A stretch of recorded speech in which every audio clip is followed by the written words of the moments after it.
Hey everyone, just Peyton. I have here finally a fun video, an exciting video, one that I've been working pretty hard on for the past few days, writing a script for. As you can tell by the title, obviously it's about the Flat Earth conspiracy. I have here my script because I can't remember all this stuff. I'm not a trained professional and I don't have a teleprompter, or I guess I could have put it on the iPad, but I just have the papers here and I'll be glancing at them on occasion. But before I really start digging into it, I want to emphasize that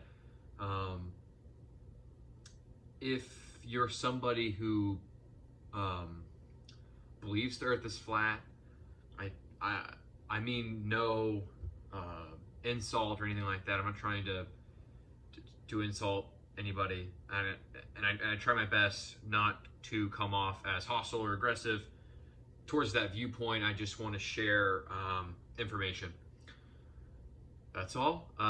If there are comments, please keep them respectful, whether you accept the heliocentric model or you don't.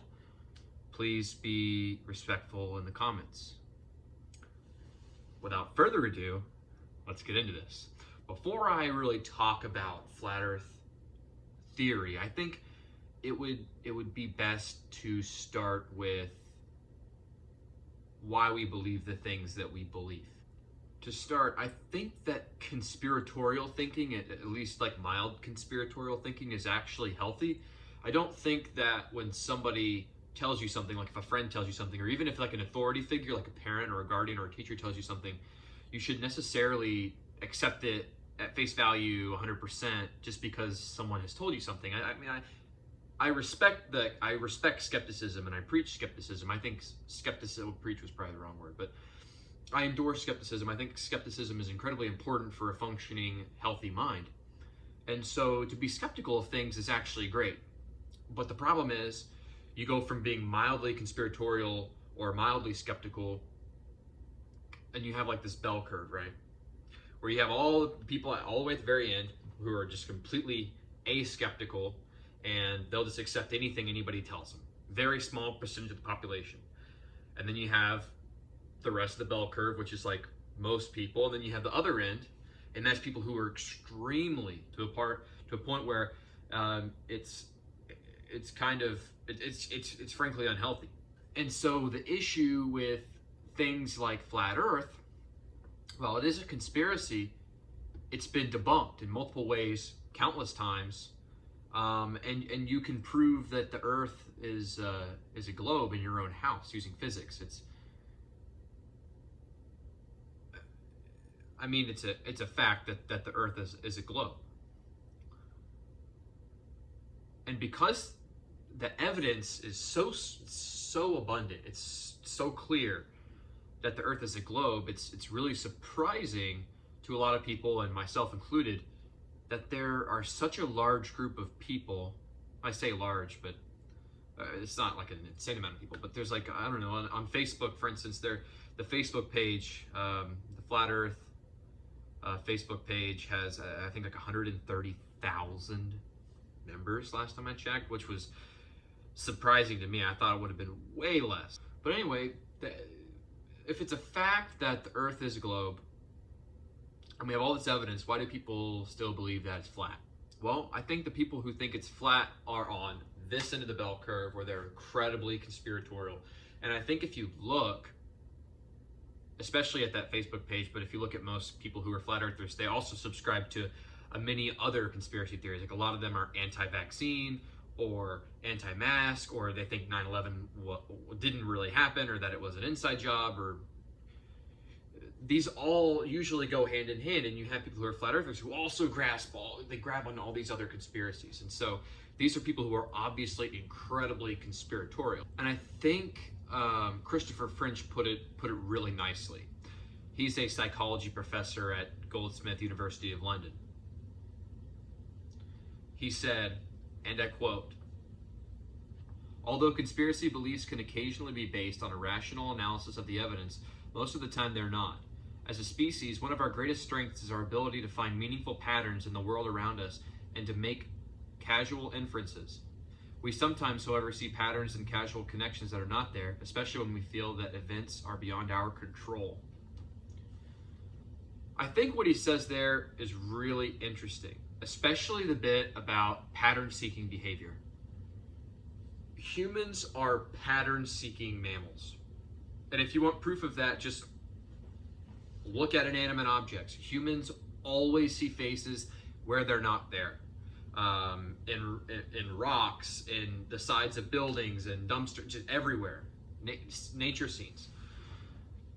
And that's just one example of how humans see patterns or see things that aren't really there.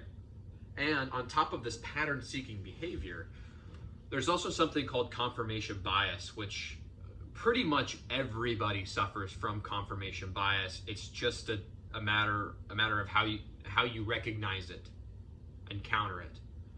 So everybody's biased, okay? Religiously, politically, even things as trivial as what someone thinks the best smartphone company is. Everybody's got a bias.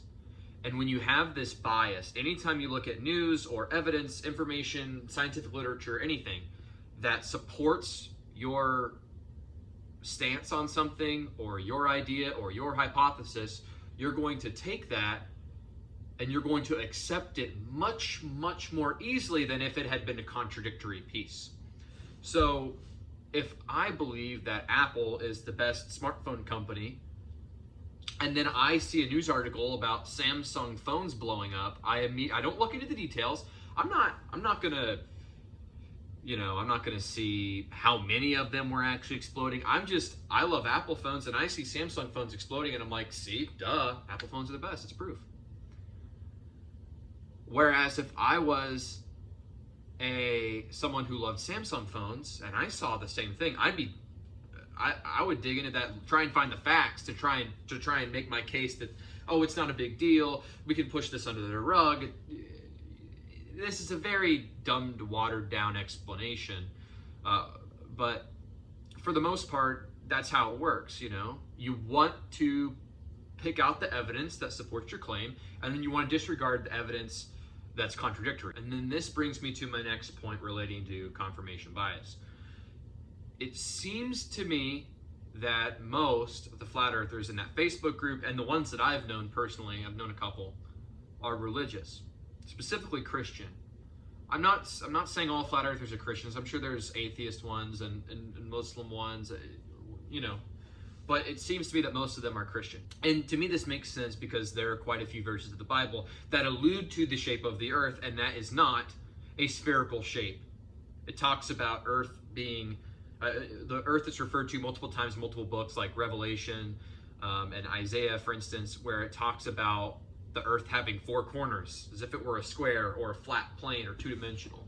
And so very, very few Christians will interpret that as it literally meaning the earth is flat. Whereas if you're someone like me or anyone who's not a Christian or non-religious, we can look at the Bible and we can look at those verses and we can say, okay, this was written in the Stone Age, and it's apparent that the people who wrote this book thought the earth was flat or two-dimensional, but it's not. They were people from the Stone Age.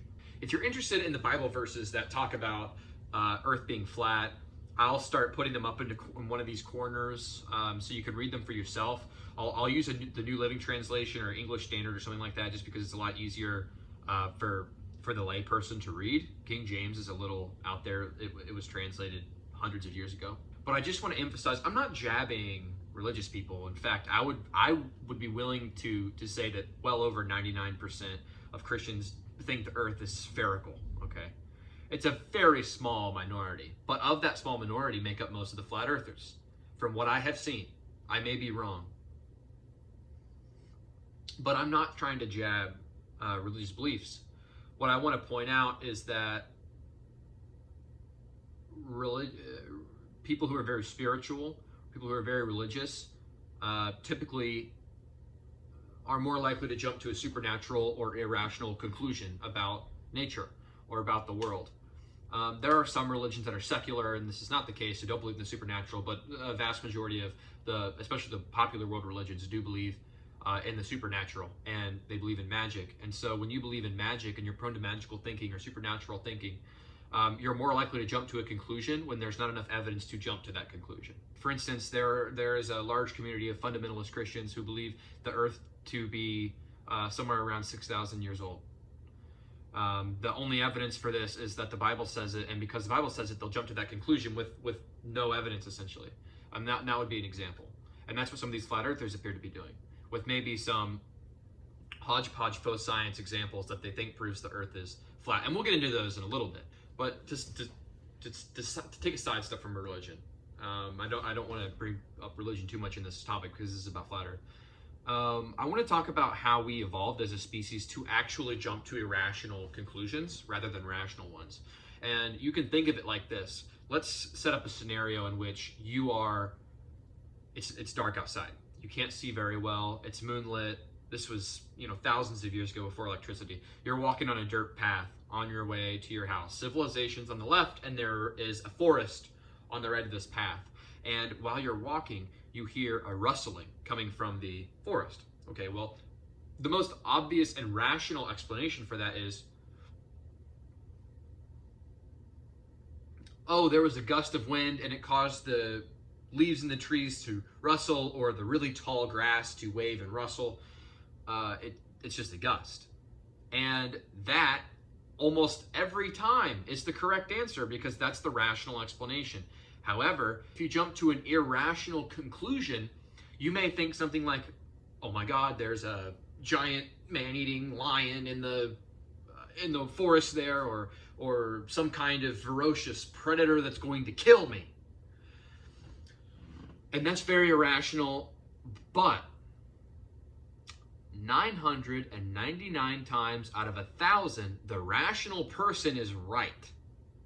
And there's nothing to be freaked out about, and they continue their walk. But there is one time in 1,000 times where that guy's wrong, and in fact, the less likely and more irrational answer was the correct one, and this man gets eaten alive because he disregarded that, right? And so natural selection can actually promote irrational thinking. Because if you're more irrational, if you're irrationally thinking more about things like that, about potential dangers, you're more likely to survive and pass your genes on. Even if you're freaking out over nothing 99% of the time. So you can see how generations of this happening, we now have human beings who jump to supernatural conclusions, who think there's monsters under the bed, and who think irrational, or who more easily jump to irrational conclusions. And finally, I'd like to say, before we jump into what flat earthers believe and some of their points, I'd like to say, for those of you who don't know, I'm a senior in college, and I'm currently training to be a biology high school teacher, teach life sciences like anatomy, physiology, things like that. I have a double major, one in biology, one in education. As a future teacher, I can say I think that a large part of the problem with why so many people believe things like anti-vax and flat earth, I think it's a failure in our education system largely, because we as teachers obviously aren't inspiring our students to critically think for themselves. We haven't taught them the scientific method, how to form a hypothesis and to test it and to reach a conclusion. And I think a big part of the solution to this is to improve education. But now that I've gone through all those things, I'd like to start talking about what flat earthers actually believe. When I got on Facebook, I went to the Flat Earth Society Facebook page that has like 130,000 members because I wanted to see what kind of stuff they were posting. All right, what's new in the flat earth community? What I found was interesting, to say the least. I saw some memes that raised my brow. I started to realize, okay, a lot of these people are very conspiratorial, and they're freaking out more about other things too, like anti-vax and things like that. 9/11 conspiracies. But this third meme that I found, I really want to talk about because it's so crazy. I love it. There are a lot of bold claims in this. I mean, we're talking aliens are demons. So they're acknowledging not only are demons real, but so are aliens, okay? They're both real. And they're the same thing. And then you also see things like vaccines are eugenics. Scientism is a religion, which that one blows my mind. Cancer is a weapon. Freemasons worship Lucifer. But what I love at the bottom is where it says, wake up and do some research. Ignorance is a choice. And let me say, my friends, the fact that they had the balls to put that in there at the very bottom, like a mission statement, is so ironic that it hurts. Let's jump into what these guys believe. Obviously, flat earthers think the earth is flat. I think I can say that every flat earther agrees. The rest of these points, there may be some flat earthers who believe this and some who don't. I'm not saying they all believe it, I'm generalizing, okay? The first thing I want to say is to believe the earth to be flat, you cannot believe in gravity. You cannot. And so there are different schools of thought depending on who you ask in the flat earth community. Some people will say, and this is not very many of them, some will say that the flat earth is constantly moving upward at roughly 9.8 meters per second, which would be gravity. That's the acceleration at which gravity pulls things down. So they can counter that by saying, well, the flat earth is just moving up. I have never met someone who says that, but I wanted to cover that in case there is a flat earther who believes that. Most of them will say gravity isn't real at all, and it's density. Just things are more dense than other things, so they fall. So they believe two things so far. They believe that there is no gravity and that the earth is flat. Their main evidence for believing this is a lot of them will say seeing is believing. Use your senses. Your senses don't lie to you. So they'll say you can't see curvature, so the earth is flat. And they'll say, I don't feel myself moving. The earth is supposed to be spinning at 1,000 miles an hour, and I don't feel like I'm moving at all. So obviously, earth isn't moving.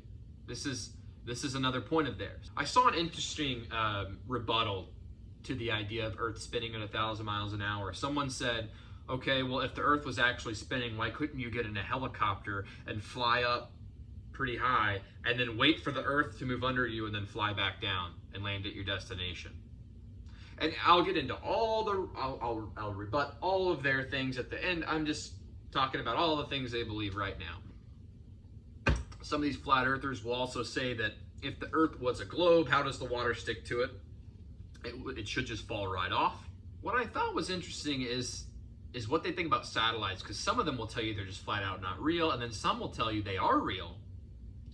They're just really close. They're just really close satellites.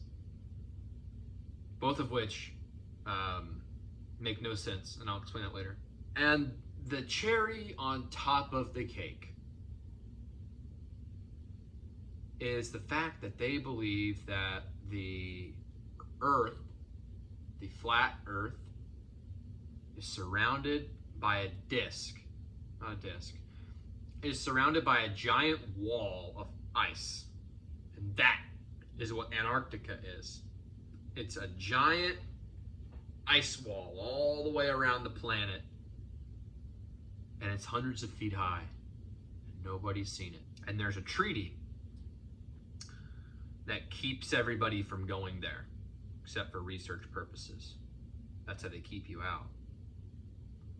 And there are people stationed or drones stationed or whatever you want to say, but this wall is being monitored 24/7 by a worldwide cooperation of all first world governments to keep the secret. Now that I've said the main things they believe, and maybe I've left some stuff out, they believe that the moon and the sun are super tiny and they're really close and we're inside this dome. And okay, I don't have to explain why that's crazy. because that model doesn't explain seasons. That model doesn't explain eclipses. All right, I'm just talking about the main points. So let's start first with the seeing is believing stuff. No. Let's start first off not talking about the science. Let's just try and figure out why, if this was real, why this conspiracy would exist. Human beings are not good at keeping secrets. Straight up.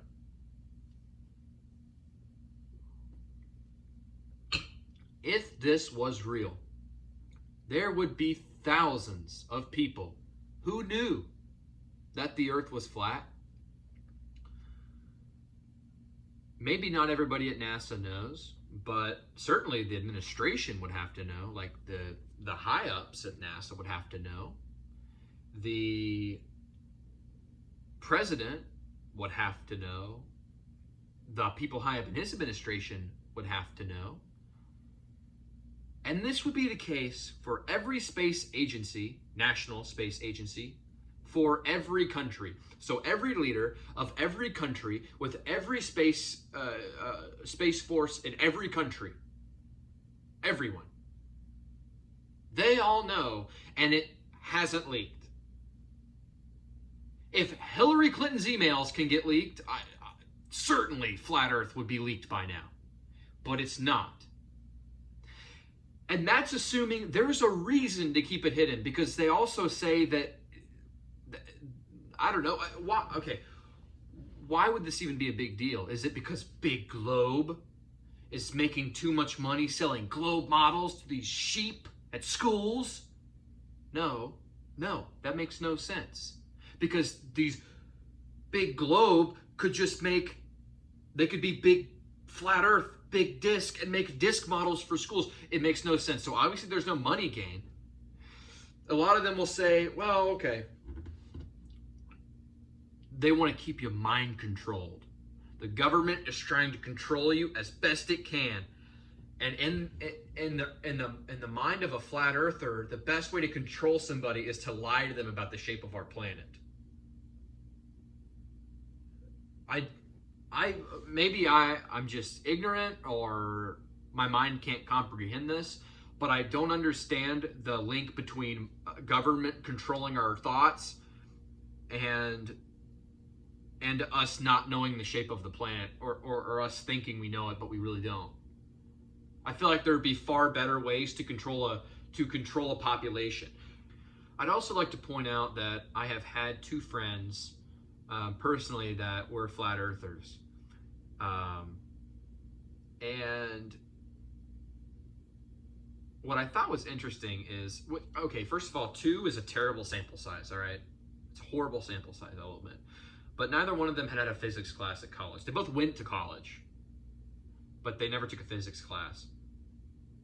And something that I think is interesting is I have never met, and I don't think I ever will meet, a STEM major, as in science, math, technology, engineering, especially not a physics major, and I've never met a physicist who think that the earth is flat, because these people have had physics classes and they understand how the world works. They understand how the earth spins at 1,000 miles per hour and we don't feel it, and they understand how celestial bodies are moving, and they understand gravity, and they can use these things you can prove gravity's real through calculations and through math.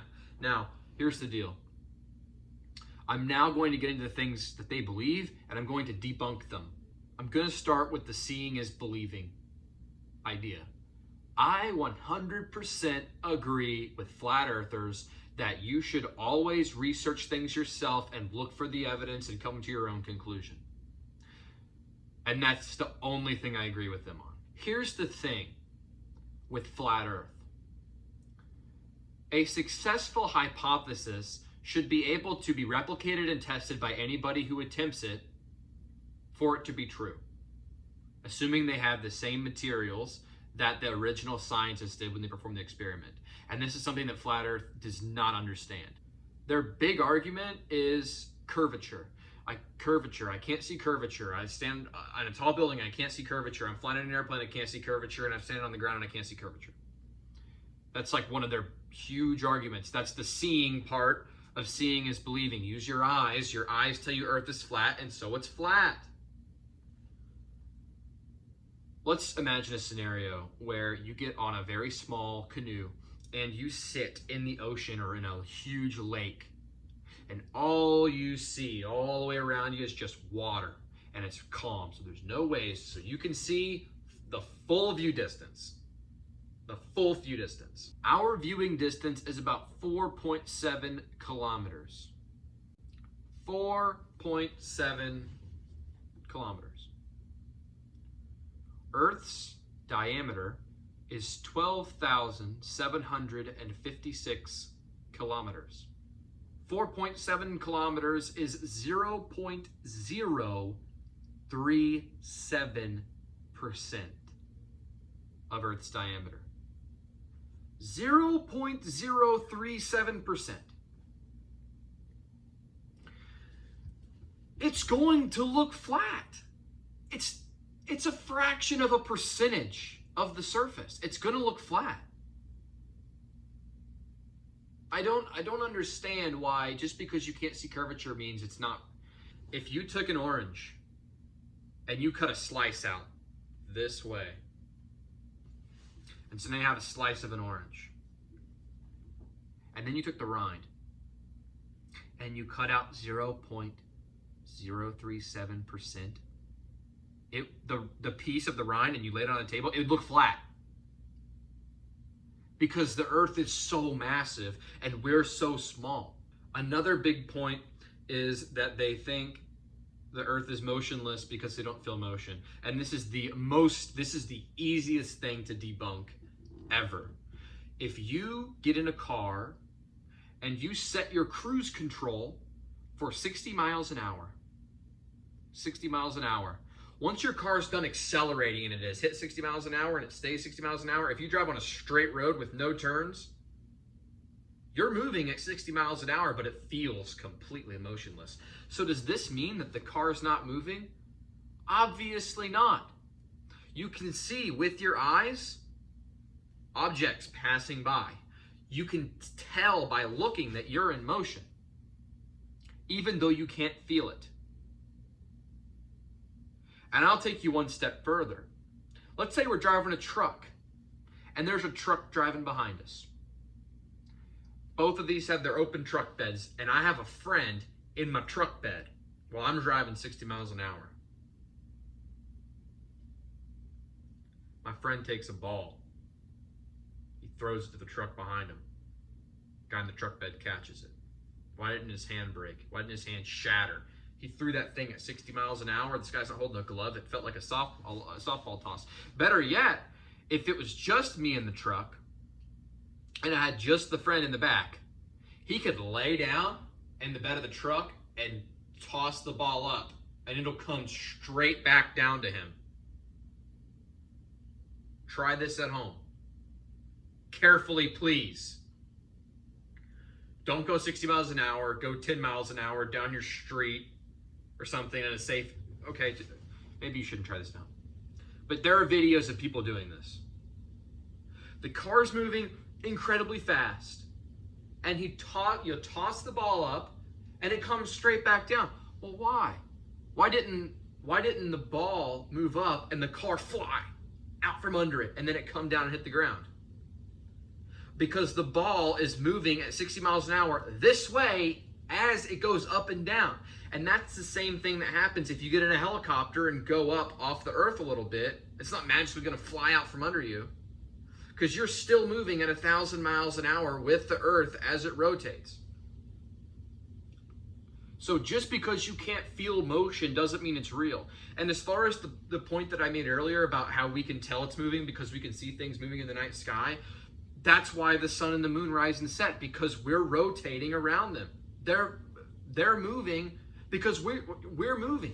A lot of the flat earthers will argue that we've had the same constellations for thousands of years of civilization. And yes, that's true. And we are moving away, and we will have new constellations in millions of years, we will. But here's the deal. Imagine, and this is totally unrealistic, but imagine if you were on a flat plane. Let's say this table, you're on a flat plane, and we're here and someone's here. Okay? And the distance between us is 1,000,000 miles. Okay? But we can still see him. There's no atmosphere or whatever. We can see him 1,000,000 miles away. It's completely flat. If they start sprinting as fast as they can towards me or towards another direction, even after a few days go by, it's going to look like they haven't moved an inch because of how far away we are. Yes, we're both moving incredibly fast in different directions, even if I run and he runs. But we're so far away, we're not going to be able to know. We're not going to notice a difference in distance. It's going to take a lot of time to pass before we even notice a difference. And it's going to take an even longer amount of time for us to be out of line of sight of one another. And we know that the Earth is moving. We can prove that we're the ones rotating because we have things like solar and lunar eclipses where the sun is here, the Earth is here, and the moon is here, or where the Earth is here and the moon is here and the sun is here. Both of those things happen. And then we get eclipses. And the flat Earth model does just a horrible job of trying to rationally explain how these things happen. And they have to just make stuff up. Whereas if you have the heliocentric model, we can actually predict thousands of years ahead exactly when there's going to be a lunar or solar eclipse. We can predict with math because of the constants, because we know how fast the Earth is moving, and because we know how fast the sun and moon move and which directions we're all going, we can actually calculate in the future of solar eclipses. I mean, how do you think in, 2017, we knew to the exact minute where the solar eclipse was going to be, how much totality you were going to get on different parts of the Earth, and exactly at what time it was going to occur? Because the Earth is moving and they are moving, and we can calculate that. No flat Earth model can predict or calculate when an eclipse is going to happen or when a comet is going to pass by. They can't, because they don't take into account the motion of Earth. There's no way for them to calculate it. And in my opinion, until they can come up with a way to reliably figure out and calculate when these things are going to happen, their model isn't compelling in the slightest. And it does not correlate with reality at all. Also, we can prove that gravity, anytime you drop anything, no matter what it weighs, it's going to fall and accelerate at 9.8 meters per second squared. Every time. That's the gravitational constant. And that's why we can say, all right, if I have a bowling ball and it weighs 10 kilograms and I drop it from 582 meters in the air and it has this much wind resistance, I can tell you the exact second it's going to hit the ground because we accept that gravity is real. And that's why we're not all flying around. Without using a gravitational constant, you cannot calculate when things are going to hit the ground. And that's why flat earthers can't do it. They have to use the gravitational constant. They have to. And when they claim that density is the reason that things fall, why do they fall? This iPad is less dense than this table. If this is less dense and that's more dense, why don't they go up? Why don't they go to the left? Why don't they go to the right? Why does everything dense go down? Why not up? There's no answer, because density has nothing to do with gravity. All density is what something weighs, or its mass, divided by the volume of space it takes up. That's literally the only thing density is for, and it's usually used to calculate buoyancy, or if things will float, because water has a density of roughly 1, and we'll use density to calculate if things will float or sink in certain liquids. The point is, the heliocentric model, the reason that everybody accepts this model is because it has been tested through time, and that's why even ancient civilizations figured out that the Earth was actually a sphere. We figured these things out. with math. You can calculate them. You can see them. We have pictures of the Earth from space. Oh, wait, no. You can't take pictures from space because we've never been to space, and every single picture of the Earth is photoshopped. And the ISS isn't real, or if it is real, then it's flying around the Earth constantly 24/7, and it never stops to refill for jet fuel because it's going to have fuel if it's still in the atmosphere to fly around. So then you have to think, okay, the ISS isn't real, but you can track it and you can see it in the night sky, and it can say exactly here at 8:56 p.m. it's going to appear on my horizon and be gone by 8:58. How do you refute that? So you either have to think it's real and it's in space, or you have to think that it's using fuel constantly to fly around a planet and never stop. Or you have to think it's not real. This thing is constantly, you can get on NASA.com right now, and you can see the live feed of the Earth right now. Is that just fake too? Is that fake CGI that they're producing 24/7? They're spending millions of dollars of money to hire people to produce fake live footage of the planet 24/7 and to produce fake Hubble telescope images and to produce fake photos of the Earth? Of course not. It makes no sense. It's hard to get past confirmation bias, but Occam's razor is a great tool to do that when you have an irrational concept like that the Earth is flat. The most reasonable thing is probably the thing that's true. And the most reasonable thing also happens to have all the evidence on its side. I'd like to see the flat Earth community take as much vitriol or transfer all that vitriol and energy and put it into studying physics and science instead of wasting their time, in my opinion, with something we debunked thousands of years ago.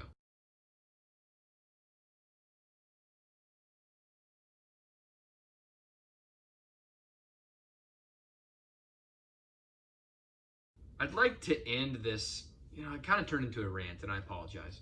But I'd like to end this little segment here by recommending that all of you, if you haven't seen it, watch the Netflix documentary. I believe it's called Behind the Curve. It's an absolutely amazing documentary, and it goes into how Flat Earth started and all the big players. And at the end, a couple of guys formulated an experiment to prove the Earth is flat. So what they do is they take into account the curvature, and they take a couple of boards with holes and a flashlight or whatever. And I don't know, it's been a year or two since I've seen it, but essentially if their experiment works, it will prove that the Earth has curvature. It won't prove, nothing is proven in science, but it will support the claim that the Earth has curvature. And if it didn't work, then it would support the claim that the Earth did not have curvature, or that the Earth was flatter than anticipated. I'll let you guess what happened. I would like to say before I go that this video did take a really long time to script, and if you all like this kind of content and want to see me talk more about conspiracy theories and why people believe them and what they're about and why they're wrong, drop a comment, like the video, drop a subscribe, that'd be awesome. I'm thinking about doing a video on anti-vaccine because while the flat Earth conspiracy is harmless, the anti-vaccine conspiracy actually kills people and harms individuals. So I think that's something I may cover, but if you guys are interested, certainly drop a comment. Thank you, everybody. Stay safe.